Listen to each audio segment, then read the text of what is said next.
جدائی کا صدمہ۔ جدائی کا صدمہ منبر رسول صلی اللہ علیہ وآلہ وسلم بننے سے پہلے حضور پرنور صلی اللہ علیہ وآلہ وسلم خوش کھجور کے تنے سے ٹیک لگا کر خطبہ ارشاد فرمایا کرتے تھے۔ جب پختہ منبر رسول صلی اللہ علیہ وسلم تیار کیا ہو گیا اور آپ صلی اللہ علیہ وآلہ وسلم منبر پر تشریف فرما ہوئے خشک کھجور کے تنے سے یہ صدمہ برداشت نہ ہوا۔ اس نے اس طرح رونا شروع کیا جس طرح چھوٹا بچہ ماں کی جدائی سے روتے ہوئے سسکیاں لیتا ہے۔ مولانا روم فرماتے ہیں خشک کھجور کا تنا جس کا نام استون حنانہ تھا رسول اللہ کی جدائی سے نالا کر رہا تھا، مثل ارباب عقول کے، یعنی جیسے کہ وہ کوئی انسان ہو۔ اس آواز گریا صحاب رسول صلی اللہ علیہ وسلم حیرت میں پڑ گئے کہ یہ ستون اپنے پورے حجم و طول و عرض سے کس طرح رو رہا ہے۔ آپ نے دریافت کیا، اے ستون تجھے کیا ہوا؟ اس نے عرض کیا، یا رسول اللہ، آپ کی جدائی کا صدمہ مجھ سے برداشت نہیں ہوا۔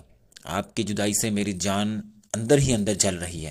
اس آتش غم کے ہوتے ہوئے آپ کے فراق میں کیوں نہ آہو فغاں کروں؟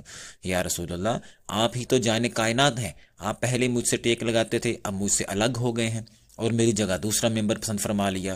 حضور پرنور صلی اللہ علیہ وآلہ وسلم نے ارشاد فرمایا، اے مبارک ستون، اگر تو چاہتا ہے تو تیرے لیے دعا کروں کہ تو سرسبز اور سبز ثمر آور درخت ہو جائے اور تیرے پھلوں سے ہر شرقی و غربی مستفید ہو۔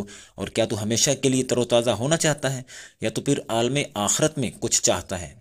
ستون حنانہ نے کہا، یا رسول اللہ صلی اللہ علیہ وآلہ وسلم، میں تو دائمی اور ابدی نعمت چاہتا ہوں۔ مولانا روم رحمۃ اللہ علیہ فرماتے ہیں، اے غافل، تمہیں اس لکڑی سے سبق لینا چاہیے کہ تم انسان ہو کر دنیا فانی پر گرویدہ اور آخرت سے روگرداں ہو، جبکہ استون حنانہ نعمت دائمی کو نعمت فانی پر ترجیح دے رہا ہے۔ پھر اس استون حنانہ کو زمین میں دفن کر دیا گیا تاکہ مثل انسانوں کے روز جدا اس کا حشر ہو۔ درس حیات: اگر کسی کے دل میں حضور صلی اللہ علیہ وآلہ وسلم کے نام کی چاہت و محبت نہیں تو اس کی زندگی بھی بے معنی ہوگی، وہ بد نصیب عالم برزخ اور آخرت میں بھی رحمت الہی سے محروم رہے گا۔ حکایات رومی۔